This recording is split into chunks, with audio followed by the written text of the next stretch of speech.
tem um delay. Pronto. Bom dia Iniciou. aos colegas, bom dia, desembargadora Ivana e Lália, ao doutor Hugo, bom dia a Cristiane, advogados que estejam presentes. E vamos dar início à nossa sessão ordinária com a leitura da ata da semana anterior.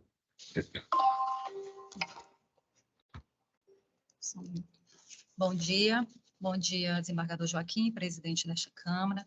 Bom dia, desembargadora Eulália, desembargador Ivan Lopes, doutor Hugo de Souza Cardoso, membro do Ministério Público, veio colaborar com nossos trabalhos. Vou iniciar a leitura da ata de julgamento da sessão ordinária da Igreja Sexta Câmara de Direito Público por videoconferência, realizada no dia 6 de julho de 2023, disponibilizada no Diário de Justiça 9626, no dia 6 de julho de 2023 e publicada no dia 7 de julho de 2023. Até a presente data, não foi impugnada. Passo a palavra ao desembargador Joaquim. Homologada a ata, vamos dar início à sessão. Sim. Os dois primeiros processos não podem ser julgados, porque o senador Adesto não pode comparecer, né? Isso. Não é isso? Então, vamos para o terceiro. Terceiro processo. Operação civil da minha relatoria, execução contratual, consultora Gaspar, 831-9955-2018. Tem alguém presente para falar nesse processo? Tem sim, tem o doutor Marcílio Lima. Marcílio, a palavra, né? A palavra, 15 minutos. Doutor Marcílio, 15 minutos. Doutor Marcílio.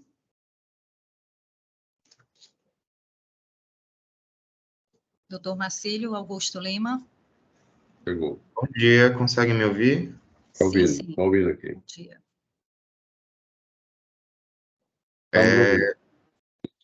Só um minuto, eu estou abrindo aqui os autos do processo.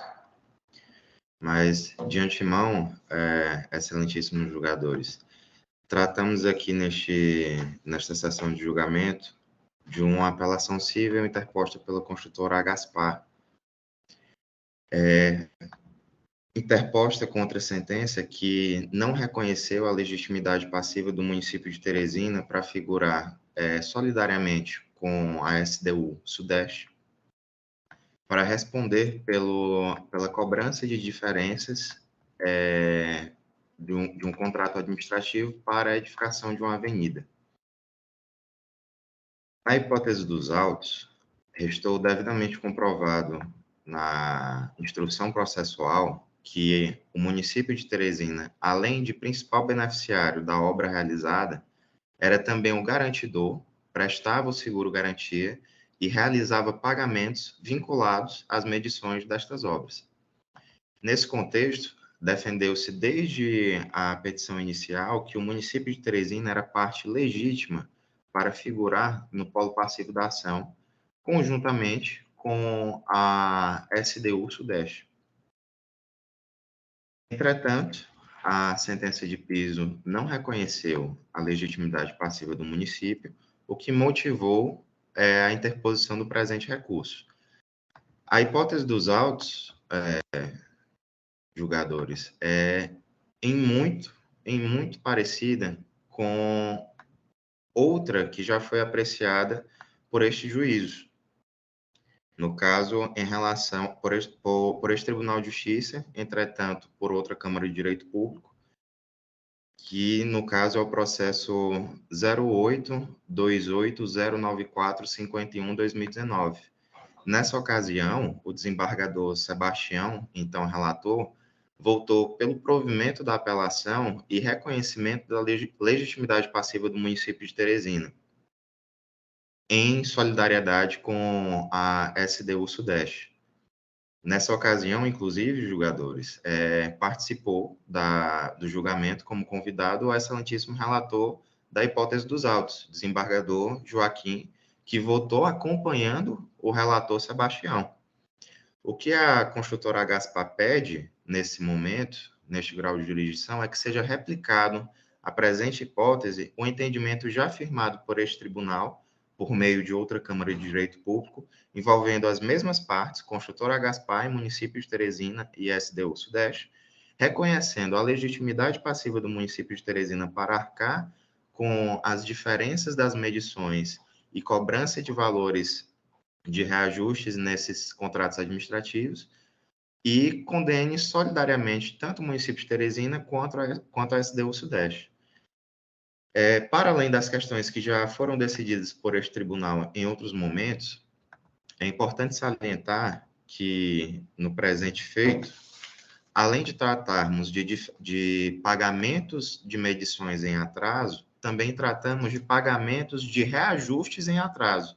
E essa questão, a nosso juízo, da construtora Gaspar, não ficou suficientemente elucidada na sentença de piso. Houve uma certa confusão em relação a quais verbas seriam as verbas de reajuste e quais verbas seriam atrasos no pagamento de reajustes, e no nosso recurso pedimos que seja expressamente consignado as verbas exatamente como está muito bem descrito na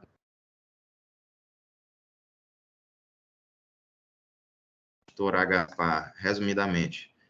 Pede que seja replicado a este processo um entendimento já afirmado por outra Câmara deste tribunal, inclusive com participação no julgamento do desembargador Joaquim, excelentíssimo relator no presente feito, para considerar o município de Teresina solidariamente legítimo para responder pelos reajustes que postulamos e, somado a isso, que também seja expressamente consignado no acórdão que virá a substituir a sentença quais verbas são atinentes aos reajustes contratuais e quais verbas são atinentes às diferenças de pagamento. E é o que se requer. Ok. Então, com relação a essa legitimidade passiva, eu inicialmente digo que conheço o recurso, né? E o município é o principal contratante e que a SDU Sudeste figurou apenas como intermediário da relação contratual. Ele aduz que a garantia do cumprimento do contrato favorece especialmente a Prefeitura de Teresina. Aí o juiz distinguiu o feito em relação ao município e reconheceu a ilegitimidade passiva do ente federal. Mas, ainda que a SAD seja vinculada ao município de Teresina, não se confunde com o ente público municipal, que é o órgão da administração pública direta. Tratando de descentralização do serviço público prestado pelo município, a autarquia, ente dotado de personalidade patrimônio próprio, responde diretamente por seus atos, mas a pessoa política que a criou pode ser convocada a responder simplesmente em caráter subsidiário, se faltante recursos. Isso porque, apesar de se tratar de autarquia igual da autonomia financeira, somente se obriga a admitir suas obrigações no limite do seu capital constituído. Em decorrência desse regramento, o poder público possui a responsabilidade subsidiária pelos atos de suas autarquias. Dessa forma, responde pelo inadimplemento contratual adquirido nos autos. Portanto, embora o município de Teresina não tenha responsabilidade direta e solidária, tal ente público possui pertinência subjetiva para figurar no polo passivo da lei, evidentemente, somente na eventualidade de autarquia não possuir patrimônio suficiente para saldar a obrigação assumida com a autora. Então, cito aqui alguns julgados e digo que o município é parte legítima para integrar o polo passivo, não sendo o caso, portanto, de extinção do feito. Merece provimento do apelo nessa parte. Desembargador Eulália. Acompanho, Vossa Excelência. Desembargador Erivan. Eu também estou acompanhando o voto de Vossa Excelência para reconhecer a legitimidade passiva do município. Eu até tinha apresentado um voto, salvo engano, divergente de Vossa Excelência, porque o voto inicialmente apresentado por Vossa Excelência mantinha a legitimidade passiva. Aí Vossa Excelência modificou o voto, não foi, desembargador? Foi. Então eu estou acompanhando o voto de Vossa Excelência. Quanto ao mérito, é o seguinte, do erro material. Alega que houve inexatidão da sentença quando o juiz indicou as parcelas dos encargos em atrasos e fez uma certa confusão entre os encargos das parcelas de medições e os encargos das parcelas de reajuste das medições que foram pagas em atraso.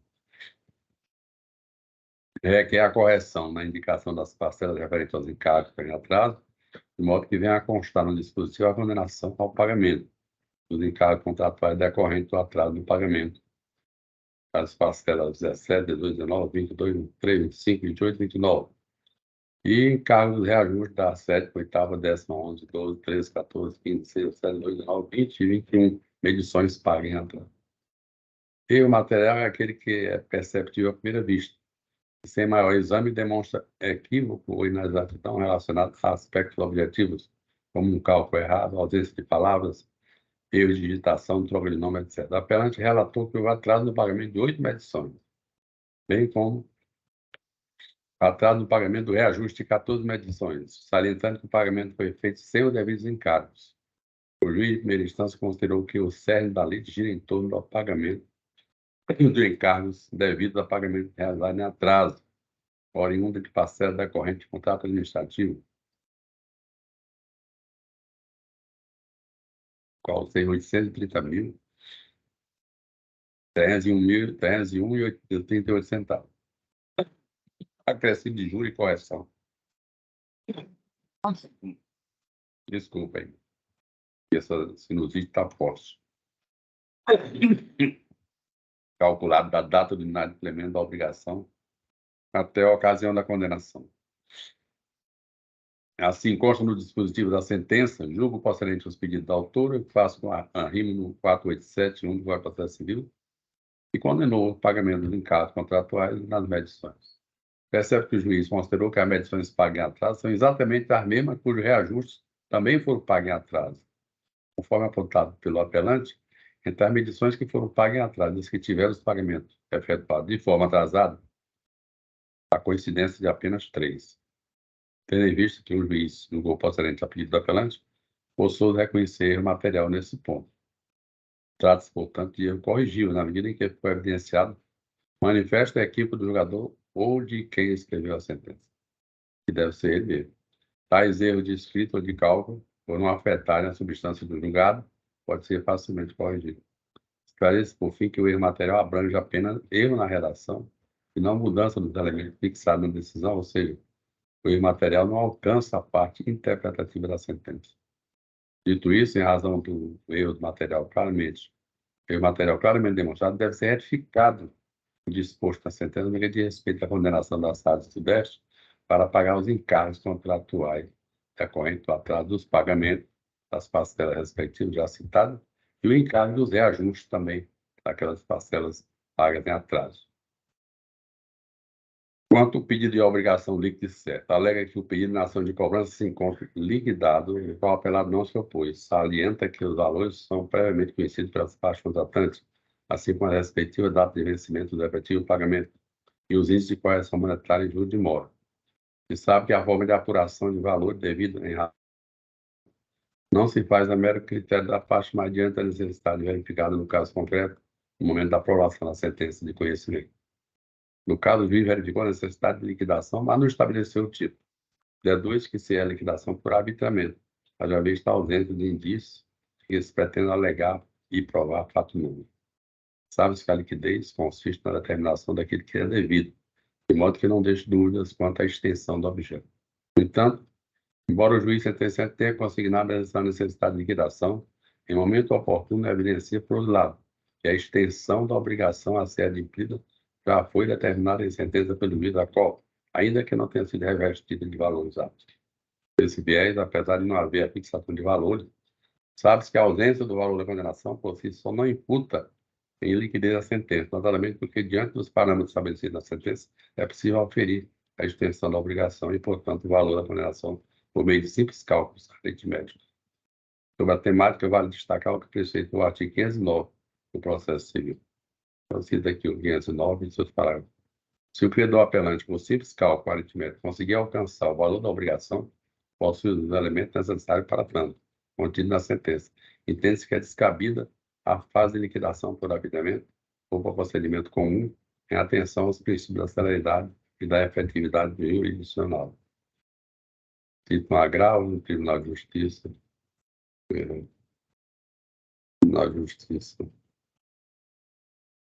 citado no STJ. Desse modo, vislumbra-se a necessidade de reforma da decisão, uma vez que a extensão da obrigação foi devidamente determinada, de modo que a apuração dos valores a ser adimplido carece apenas de simples cálculo aritmético, não havendo assim a necessidade de liquidação de sentença. do termo inicial para incidência de juros, ainda que sendo líquida a obrigação, o juro de mora incide a partir do vencimento da obrigação, utilizado o termo do artigo 397, caput, do CC 2002. Requer seja reconhecida a presença do erro material na sentença para corrigir o termo inicial de incidência do juro de mora para a data de efetivo pagamento de cada parcela que foi admitida em atraso. O efeito do inadimplemento da obrigação no seu termo constitui de pleno direito do devedor e mora, conforme disposto no 397, razão pela qual deve ser contados os juros moratórios a partir do vencimento das respectivas parcelas. Ora, destinando o juro moratório a penalizar o devedor pelo atraso no cumprimento da obrigação, faz-se imprescindível fixar o momento em que o mesmo se encontra imóvel, devendo esse se dar a partir do atraso do pagamento da parcela avançada. Dessa feita, por se tratar de obrigações líquidas e com os prazos certos, a mora se dá automaticamente a partir da data em que a obrigação deveria ter sido cumprida e não foi, não tendo sido referida pela apelada a responsabilidade por ela assumida. No caso, o apelante apresentou planilha de cálculo contendo valor correspondente aos encargos gerados em razão do atraso no pagamento das medições e dos reajustes. O efeito, com o secretário legal em tela, deve ser agregado ao valor principal a partir do momento em que o pagamento deveria ter sido feito, ou seja, a partir da data do próprio vencimento da obrigação. E sendo assim, o valor nominal das parcelas da corrente do contrato deve ser atualizado a partir da data do vencimento, cada uma delas. Sucede que as disposições contratuais para o cômputo de encargos são aplicáveis até a data do ajuizamento da ação. A partir do ajuizamento, o contrato se submete às regras do Poder Judiciário. Na espécie, o apelante atualizou o valor pretendido até 30 de junho de 2018, segundo a planilha, termo inciso do artigo 292. Assim, o saldo devedor deve ser apurado segundo as normas gerais para atualização de dívida de valor, ou seja, juros legais desde a citação, exatamente conforme foi determinado no versículo recorrido. Na necessidade de fixação dos índices de correção monetária e juros de mora. Com efeito, entende destacar que o índice adotado pela Justiça Comum é o mesmo adotado pela Justiça Federal. O indexador percentual correspondente ao IPCA é mensal. Resolução 134/2010, Manual 2007. Ademais, conforme foi decidido pelo Supremo Tribunal no julgamento do recurso extraordinário 870/947, com a repercussão geral, cuidando de condenação contra a ofensa pública de ordem não tributária, a correção monetária deve se dar com base no índice de preço ao consumidor amplo especial, IPCA.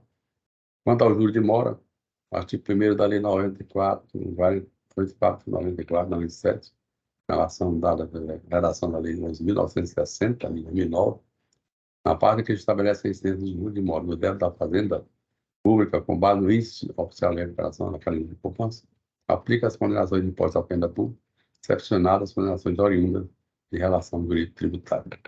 Ante exposto, o valor da condenação deve ser acrescido de correção monetária ou indexador percentual do IPCA mensal a partir do pagamento indevido e juros de mora com base no índice oficial de remuneração da cadeia de poupança. Questiona ainda o valor arbitrário a título de honorários, argumentando que, embora o valor da condenação ainda não tenha sido liquidado, deve-se considerar o valor do pedido de 130.320, razão pela qual entende não se tratar de valor inestimável e nem irrisório. Que é a fixação do honorário advocatício sobre o valor da condenação em conformidade com a regra do artigo 85, parágrafo 3º, 1 e 2 do Código de Processo Civil, observando-se a regra do escalonamento prevista para a demanda em face da pena pública. Evidencia-se que o juiz sentenciante fixou honorário de advocatício pelo requerido no valor de R$5.000, com base no princípio da equidade, conforme o artigo 85. Apenas se admite o arbitramento do honorário por equidade quando, havendo ou não condenação, o proveito econômico obtido pelo vencedor foi inestimável e irrisório, ou o valor da causa foi muito baixo. No caso, entende que o proveito econômico almejado não é inestimável, nem é irrisório, e nem se pode dizer que o valor da causa é baixo. O STJ, no julgamento do tema, decidiu pela inviabilidade da fixação de honorário de sucumbência por apreciação equitativa quando o valor da condenação ao proveito forem elevados, é o que nos parece aqui. Nesse caso, é obrigatória, observando as percentuais previstas no parágrafo 2º e 3º do artigo 85 do Código de Processo Civil, e, no caso, diante da pena da faina pública na lei, será calculado o valor da condenação ou o proveito econômico obtido acima de 200 salários mínimos, até 2.000, até R$ 2.000. Assim, merece reparo a ser realizado na sentença ou atacada, pois, para condenar o apelado ao pagamento de honorários, no importe de 8% do valor da condenação, mostrando desadequado ao trabalho desenvolvido pelo advogado, ao grau de zelo suspendido pelo profissional, ao local de prestação de serviço, natureza e importância da causa de conformidade, em conformidade, sobretudo, com a prescrição do inciso 2 do parágrafo 3º do artigo 35. O recurso interposto pela SAAD Sudeste.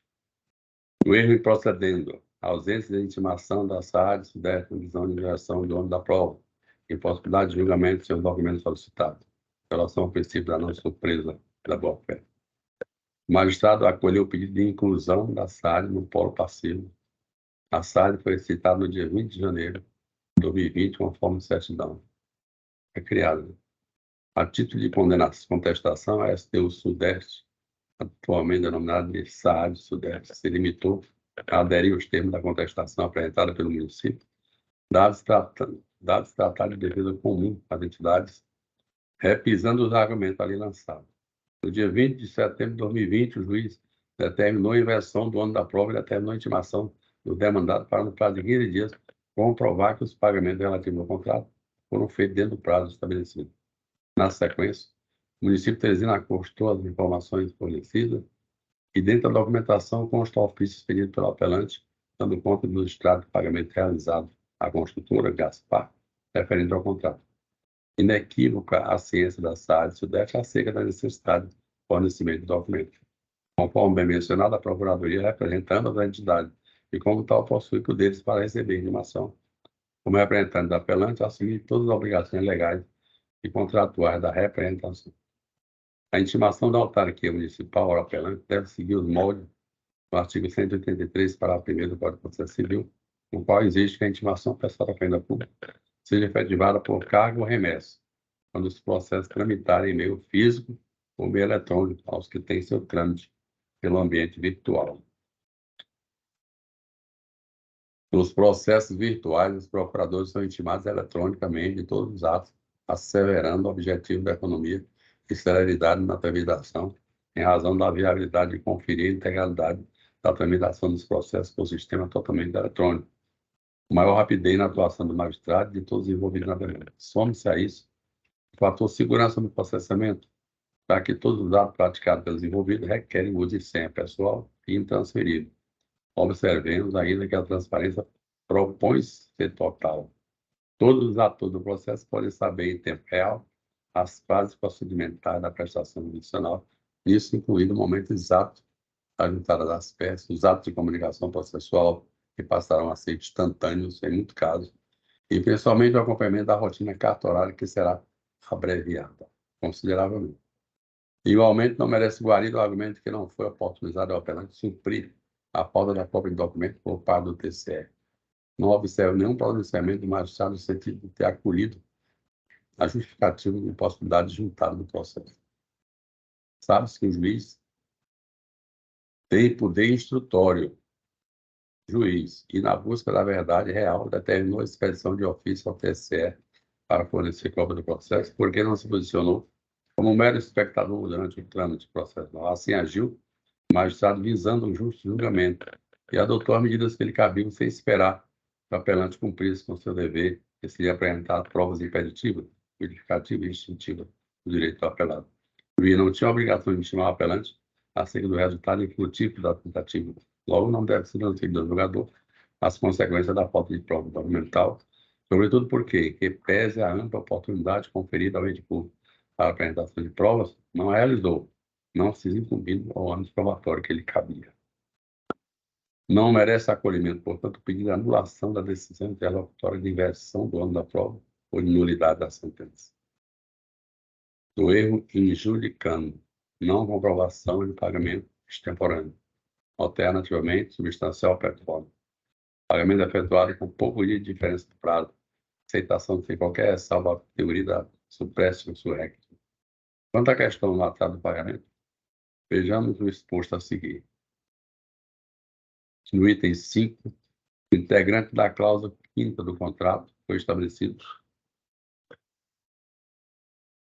que o pagamento seria efetuada em 15 parcelas de acordo com as medições feitas em cada período, mediante a apresentação à STU do Sudeste do documento da aba de cobrança fiscal, GIP, GPS, desde cumpridas todas as diligências, conforme o cronograma físico-financeiro. No item 5.3, foi previsto que o pagamento seja creditado em nome do contratado, mediante ordem bancária em conta corrente por ele indicado no prazo de 30 dias, contado a partir da data final do período de adimplemento, mediante a validação, aceitação e ateste do responsável em documentos da aba de cobrança.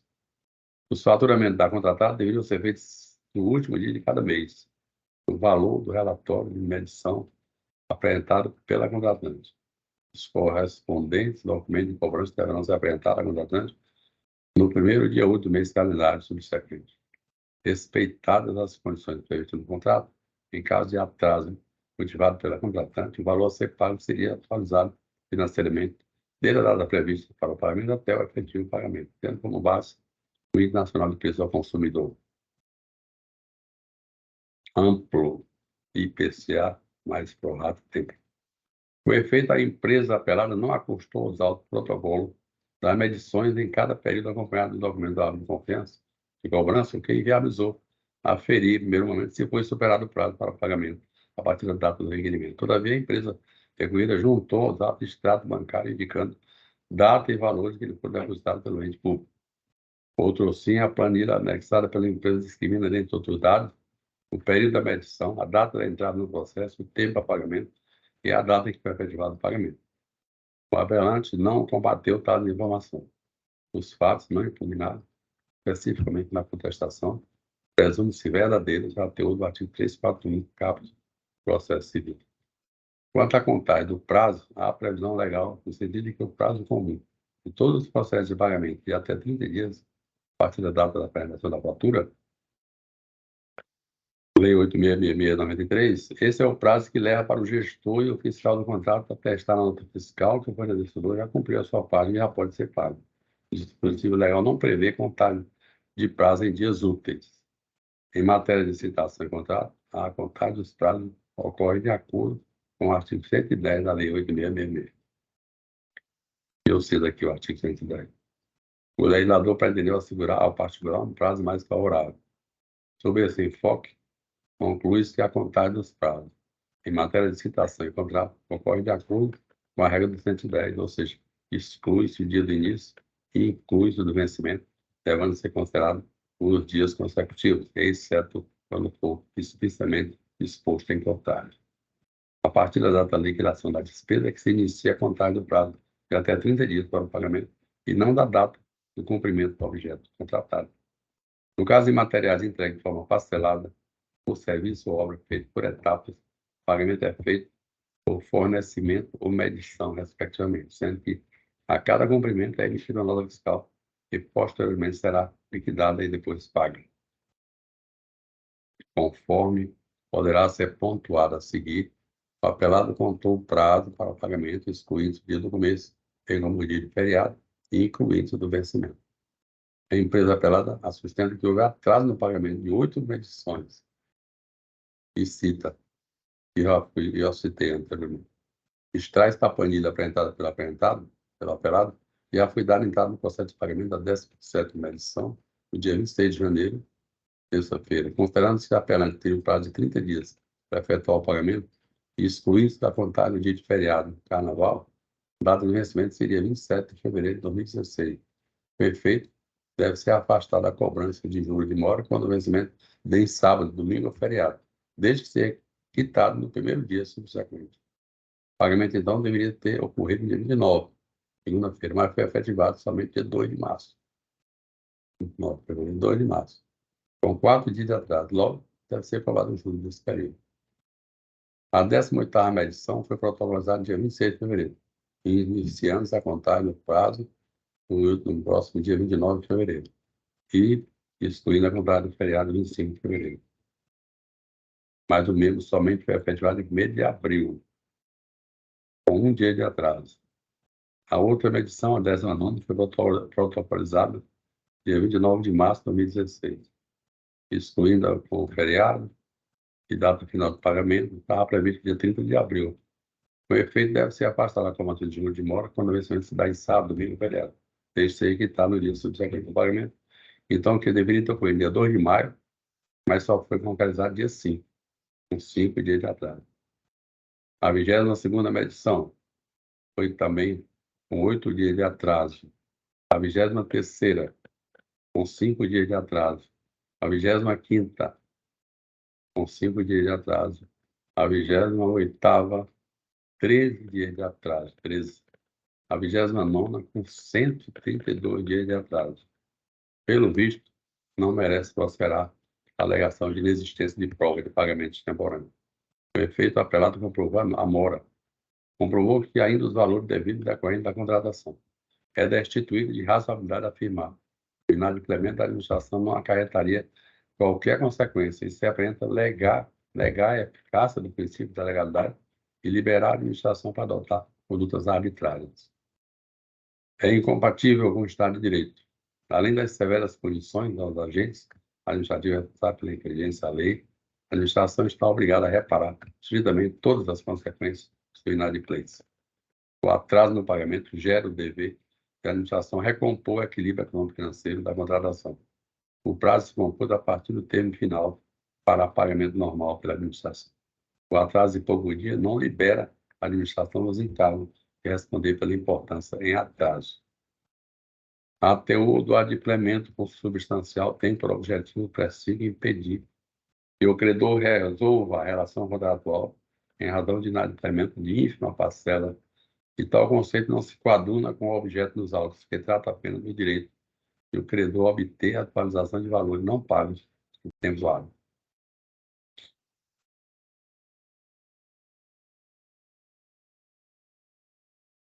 Burocracia da máquina pública associada ao sistema bancário, notadamente em razão do vulto e complexidade do contrato, são dificuldades já conhecidas pela administração, estão inseridas no risco da contratação, não podendo ser repassado ao contratado quando ele não deu causa ao atraso e cumpriu com todo o seu dever. E nem utilizado para motivação para isentar a administração de compensar o atraso, pagando a dívida devidamente atualizada. Nesse sentido, objetivo, a boa-fé exige-se que os contratantes se tratem com lealdade, de forma que a relação contratual não seja fonte de prejuízo para nenhuma das partes. Exatamente visando a preservação do princípio da boa-fé objetiva e que devem ser respeitadas as cláusulas previstas no contrato celebrado entre as partes, o que não ocorreu na espécie. A teoria da suppressio surrexio não se aplica ao caso, pois não virou inércia da apelada. A apelada apresentava periodicamente seu pedido de pagamento das medições, porque assim tinha que proceder cumprindo com a sua parte. O fato de não ter reclamado administrativamente não se traduz em gato capaz de confundir ou enganar a administração a ponto de fazer entender que houve desprezo do cumprimento de uma cláusula relacionada à atualização financeira que é exatamente factual. Tal fato não pode, por si só, indicar que a parte apelada renunciou ao seu direito de cobrança. Com tais considerações, não há óbice para a cobrança de juros e correção das medições pagas em atraso. Do erro injudicando, inexistência do direito retroativo à repactuação. Valores devidos tão somente a partir da aditiva contratual que a preveja. O apelante questiona a pretensão dos encargos sobre o não pagamento de repactuação retroativa à suposta data base, março, sustenta que a administração pública teria tão somente facultado a majoração a partir de determinado momento, sem qualquer retroatividade. O contrato foi celebrado em agosto de 2014. A cláusula 6ª do contrato trata do reajuste de preço e nela estão contidos os itens 6.5, 6.6, que tratam da atualização financeira no caso de atraso no pagamento dos reajustes.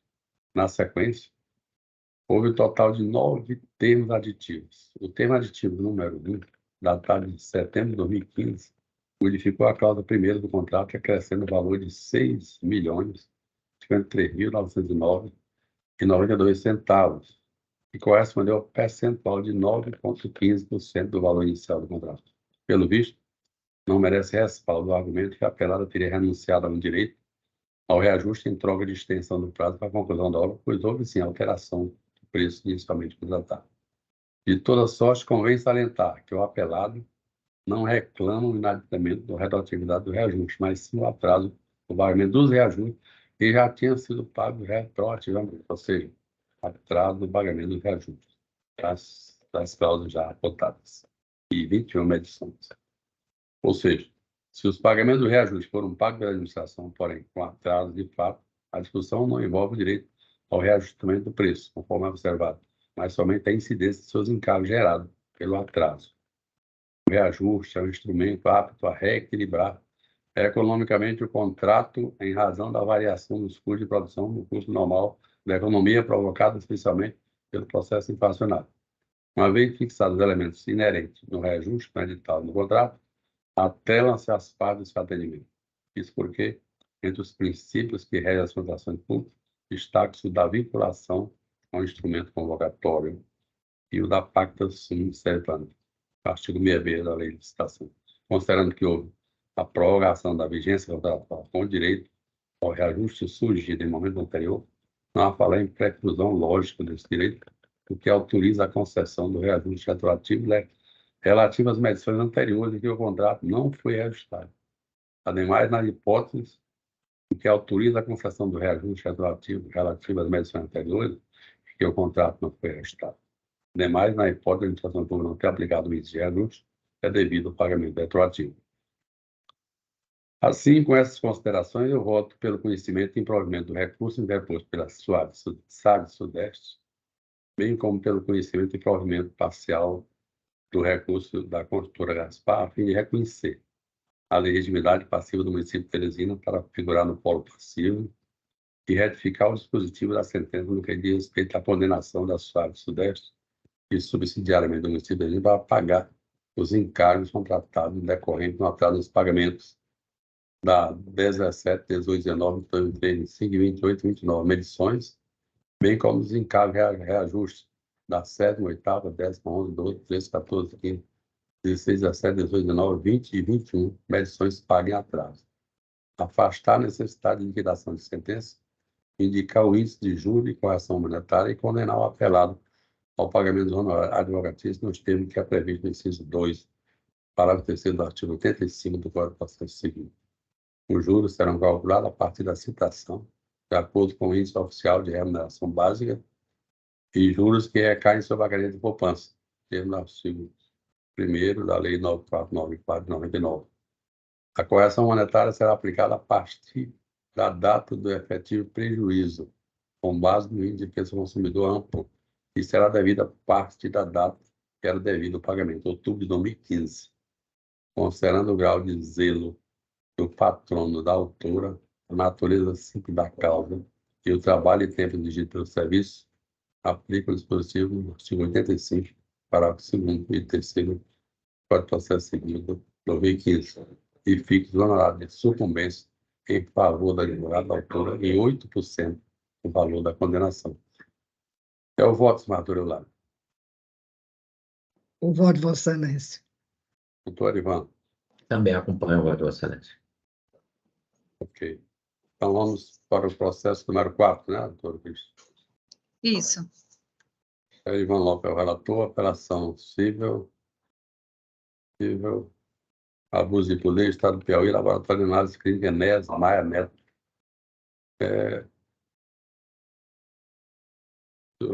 Tem alguém que votou aqui? Doutora Cristo? Não. Então, o advogado está presente? É o Estado. Já Né? sim, é o Estado.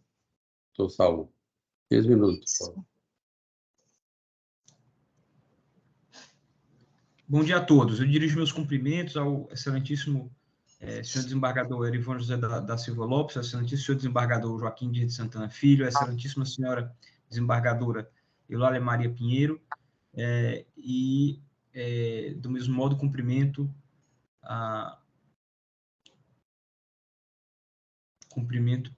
o membro do Ministério Público que atua perante a Câmara. Finalmente, os servidores do Tribunal de Justiça, eu cumprimento na pessoa da doutora Christian. No presente caso, trata-se, na origem, de uma ação cautelar que foi ajuizada por um laboratório, uma pessoa jurídica de direito privado que, por meio de convênio ou contrato, realiza atendimentos também, ou presta serviços por meio do Sistema Único de Saúde, e alega, uma ação proposta em 2002 ainda, alega que teria sofrido ajustes, isto é, teria sofrido um corte ou uma redução dos valores que lhe foram pagos em razão dos serviços prestados, tanto laboratoriais, como também no campo da fisioterapia. Afirma que esses descontos teriam sido ilegais, esses ajustes teriam sido ilegais porque não houve ato administrativo que lhe servisse de base. Não havia, portanto, nem a formalização por escrito do ato administrativo e muito menos a motivação. Havendo, portanto, esse vício, não apenas de forma, mas quanto à própria motivação, o ato administrativo seria nulo e, portanto, com base nisso, pede que a União e o Estado do Piauí sejam condenados ao pagamento desses valores que foram decotados do documento próprio, né? Um boletim que é elaborado pelo Ministério da Saúde e com base no qual são verificados quais serviços foram prestados e, portanto, é apurado o valor devido em cada mês para aquela respectiva instituição que presta serviço no campo da saúde. O Estado do Piauí terminou por ser condenado ao pagamento dessas quantias, né?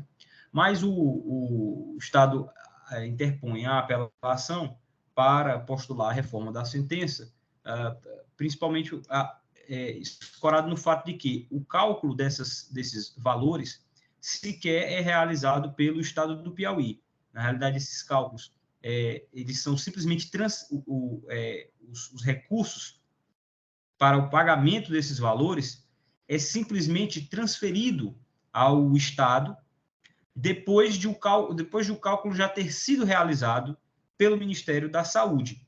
E isso é realizado com base na previsão contida no artigo 35 da lei que disciplina todo o Sistema Único de Saúde, a Lei 8.080 de 1990. Então, peço licença para fazer uma breve leitura desse dispositivo, que simplesmente esclarece quais são os critérios empregados pela União para o cálculo das quantias que são transferidas aos estados.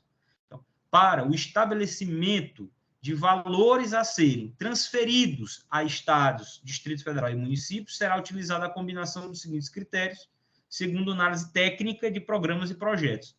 Então, vem o rol desses critérios: perfil demográfico da região, perfil epidemiológico da população a ser coberta, características quantitativas e qualitativas da rede de saúde na área, desempenho técnico, econômico e financeiro no período anterior, níveis de participação no setor de saúde nos orçamentos estaduais e municipais, previsão do plano quinquenal de investimentos da rede e ressarcimento do atendimento a serviços prestados por outras esferas de governo. Então, com base nessa característica do Sistema Único de Saúde, o Estado do Piauí pede que a sentença seja reformada, se não para reconhecer a ilegitimidade passiva do Estado do Piauí, pelo menos para julgar improcedentes os pedidos no que diz respeito ao ente estadual. Muito obrigado. Palavra com o relator.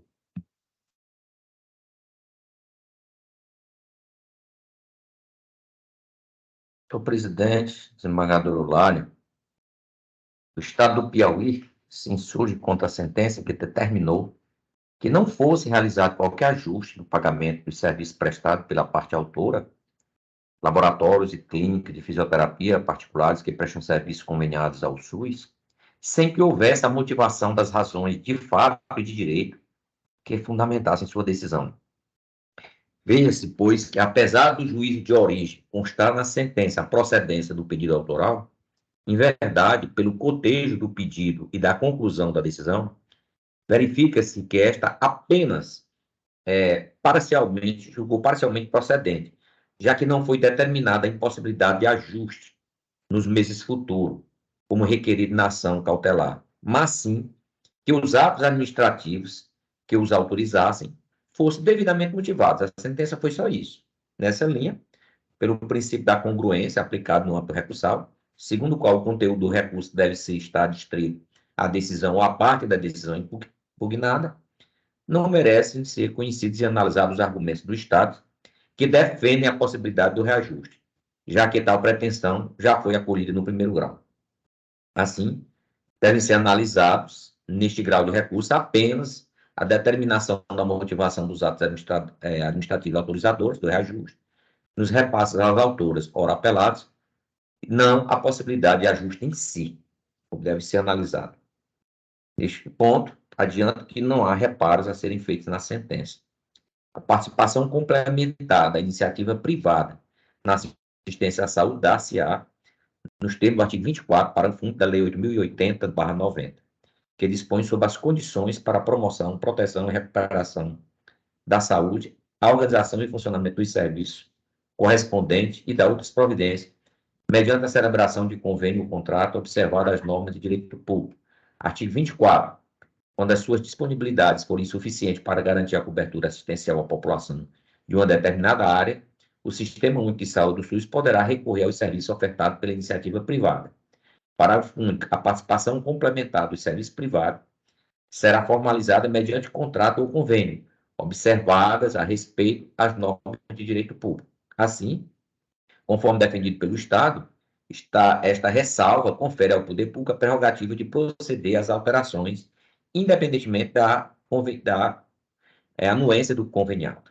Ocorre que tal prerrogativa, como consequência da sua própria excepcionalidade, deve ser exercida sob certos limites, com a necessidade de motivação do ato administrativo, para que seja possível averiguar a necessidade, proporcionalidade e razoabilidade da alteração. Com efeito, conforme alega o apelante, o conveniado não faz jus a um número determinado de boletins de produção ambulatorial, já que este é variável de acordo com o número de atendimentos, disponibilidade de recursos, limite global do contrato e etc. No entanto, a redução no pagamento de serviços que foram efetivamente prestados pelas autoras, ora apeladas, a população carece, no mínimo, de motivação, a fim de que possa examinar a proporcionalidade do ato e sua legalidade. Inclusive, nessa linha é o que dispõe o artigo 26 da Lei 80/90. Eu transcrevo e vou me dispensar de ler. No caso, pois, considerando que não se tem conhecimento de quais circunstâncias impuseram os questionados, entre aspas, reajuste no pagamento dos serviços prestados pelas autoras apeladas e ainda pensando ou pesando a necessidade de motivação dos atos administrativos, mantém-se a sentença de origem que, de forma acautelatória, julgou parcialmente procedente a demanda para determinar que não fossem realizadas as referidas reduções nos repasses sem que houvesse legítima motivação com razões que as fundamentem. Finalmente, eu estou majorando os honorários em 5%, já fixado em primeiro grau de jurisdição, em desfavor da apelante, somando os extras a 15% do valor da causa, conforme o artigo 85, parágrafo 11º do CPC. Conheço do presente apelação civil, da presente apelação civil, nego o provimento, mantém a decisão recorrida em todos os seus termos, majora os honorários em 5%. É com o meu voto, presidente. Senador Eulália. Acompanhando integralmente o voto do relator. Também acompanha o relator. Processo concluído. Agora processo número 4, é? 5, né? 5. 5. Do Arivan, relator. Apelação civil 0892, 2017. Abono de permanência, Francisca Raquel Rodrigues, Estado do Piauí. O doutor Saulo vai falar sobre esse processo? 15 minutos. Muito obrigado, excelentíssimos senhores julgadores, né? No presente caso, que se tem uma apelação interposta por uma beneficiária do regime próprio de previdência do Estado do Piauí, que alega ter sofrido, na realidade, prejuízo no seu benefício de aposentadoria em razão de um enquadramento que teria sido realizado, um reenquadramento que teria sido realizado de maneira equivocada. Em resumo, o argumento da ex-servidora é o de que, embora ela tivesse ingressado nos quadros do Estado do Piauí por meio de um contrato de trabalho em 1º de maio de 1981, como está muito bem especificado no detalhado relatório, ela veio a ser reenquadrada com um novo plano de cargos e salários de 2004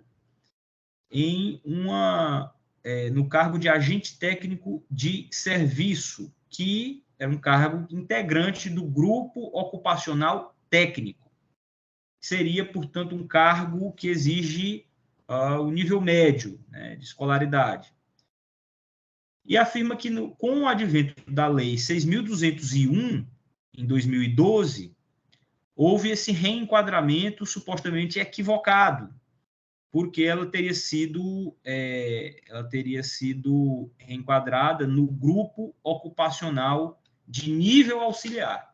Então, ela afirma que tem direito adquirido a ser enquadrada no grupo ocupacional de nível médio, que seria o correspondente no novo plano de cargos e salários de 2012 ao antigo grupo ocupacional técnico. Ela diz que, na realidade, esse novo grupo ocupacional de nível auxiliar corresponderia, no plano de cargos anterior, ao grupo ocupacional operacional. Então, ela diz o seguinte: eu não fazia parte do grupo operacional, fazia parte do grupo técnico. Então, eu deveria, no novo plano de cargos e salários, ter sido enquadrada não no grupo de nível auxiliar, mas no novo plano de cargos e salários, eu deveria ter ido para o grupo ocupacional de nível médio.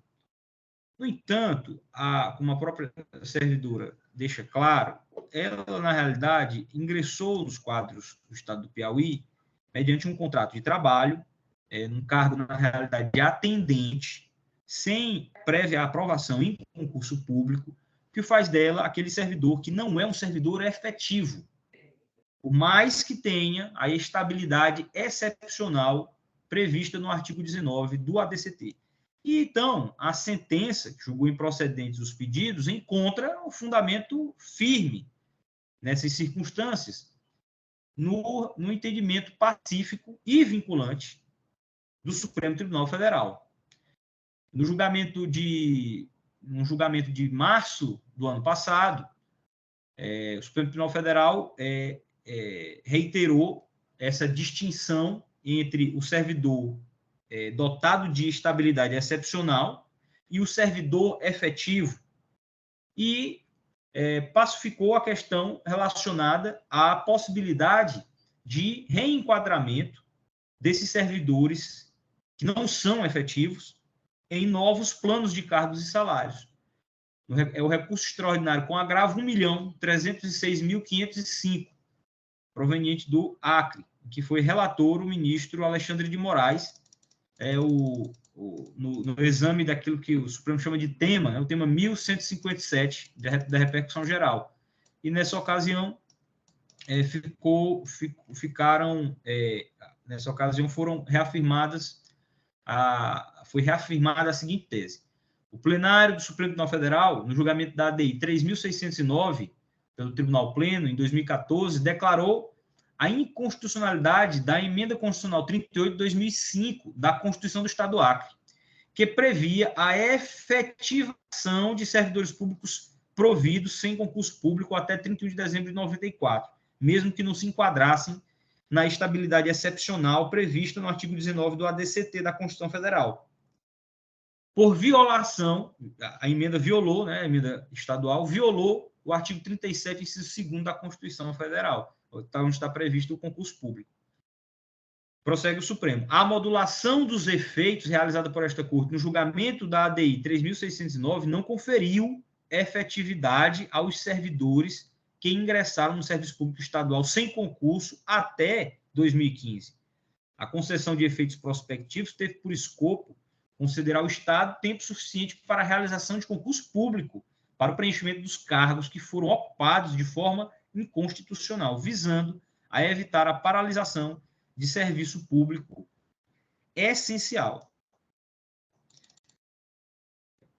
Ficou afirmado ainda no item 3 da emenda. Inexistência de direito líquido e certo ao reenquadramento no novo plano de cargos, carreiras e remuneração, criado para servidores efetivos admitidos mediante concurso público, instituído pela lei estadual número tal, no caso do Acre.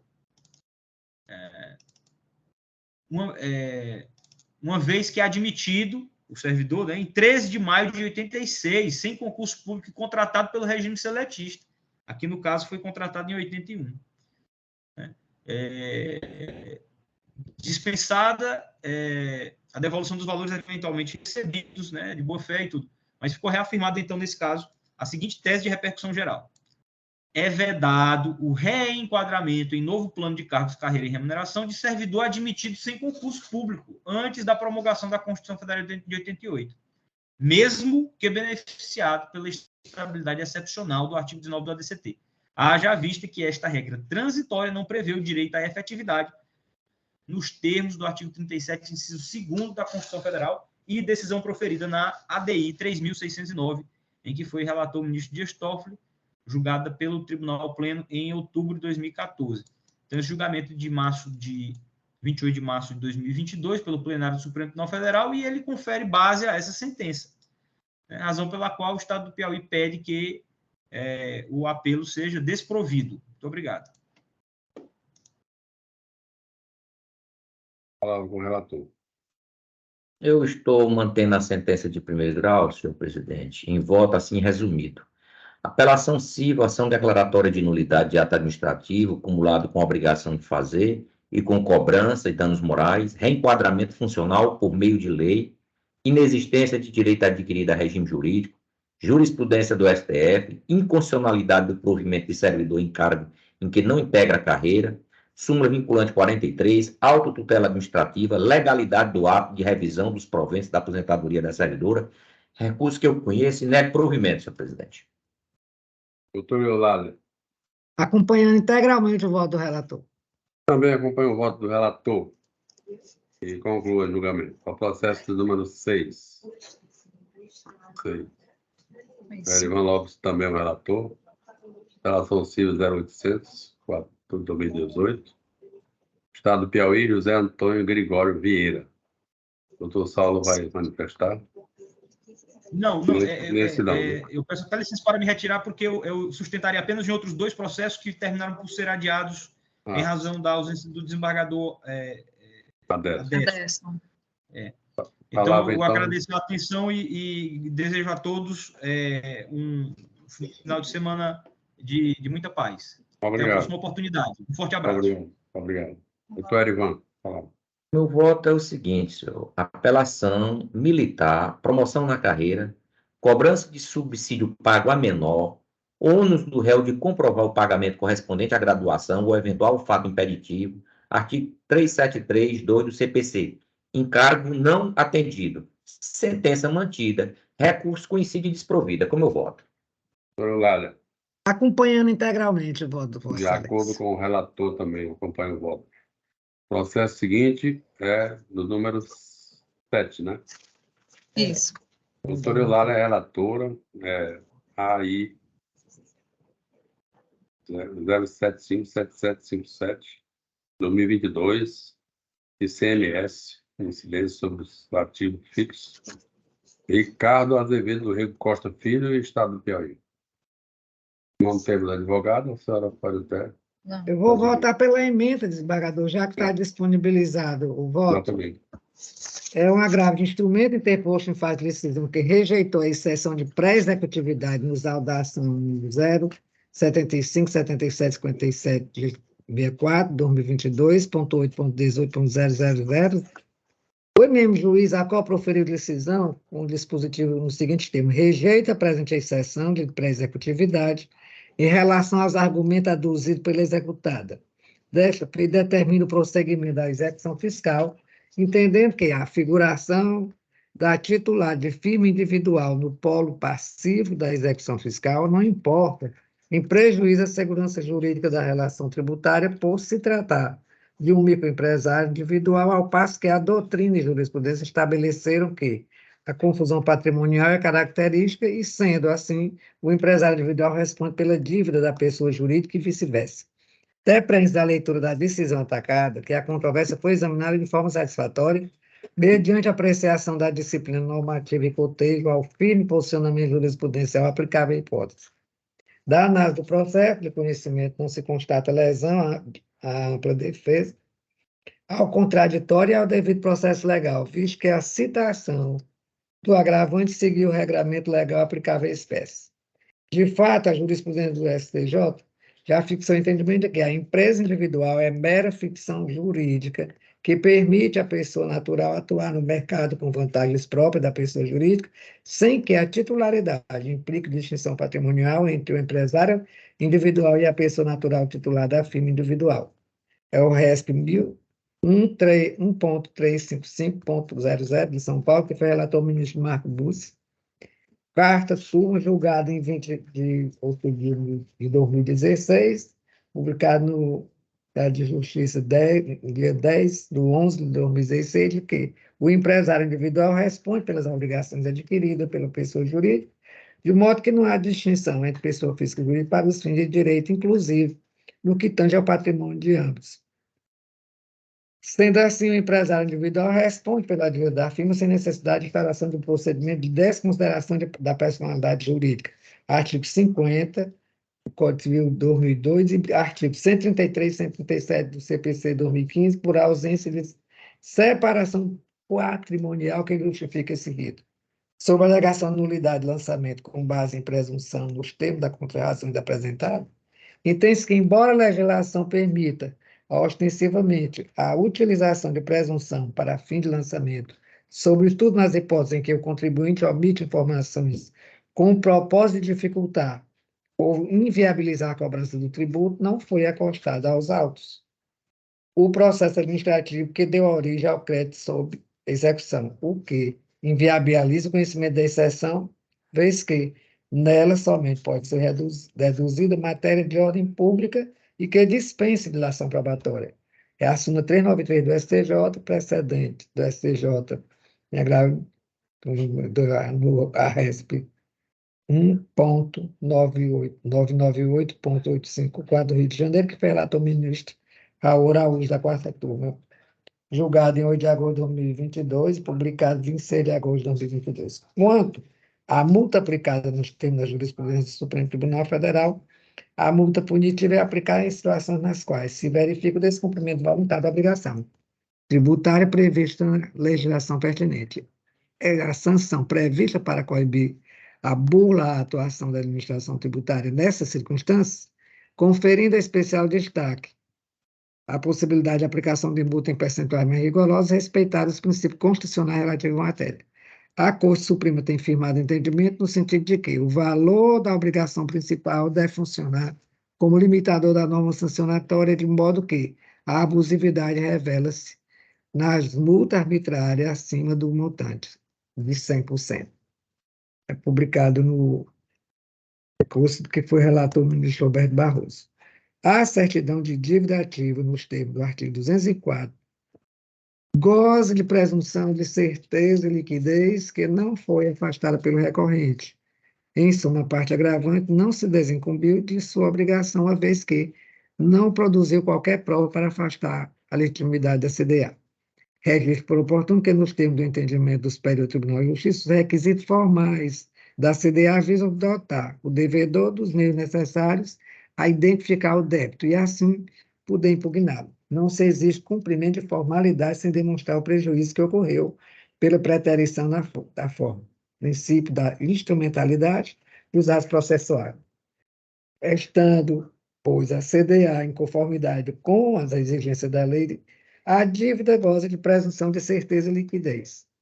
Lei de execuções fiscais, no artigo 3º, que só pode ser elegida com evidente prova inequívoca a respeito da sua irregularidade. Parágrafo único do citado dispositivo. Cabia, portanto, ao agravante o ônus de provar a mácula dos títulos e o efetivo prejuízo suportado, em cargo do qual não se desincumbiu a contento, limitando-se a alegar a ausência de elementos obrigatórios que não se verifica nos autos. Resta forçoso concluir pela manutenção da decisão atacada, que conduz ao improvimento do recurso, agravo de instrumento conhecido e improvido. É o meu voto, senhor presidente.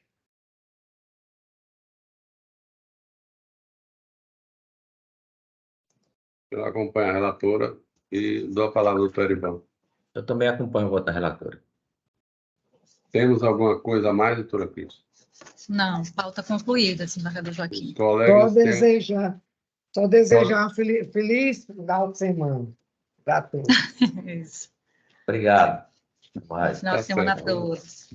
Obrigado também a todos. Até breve. Um abraço. Até logo, boa Tchau, sorte. tchau. Obrigado.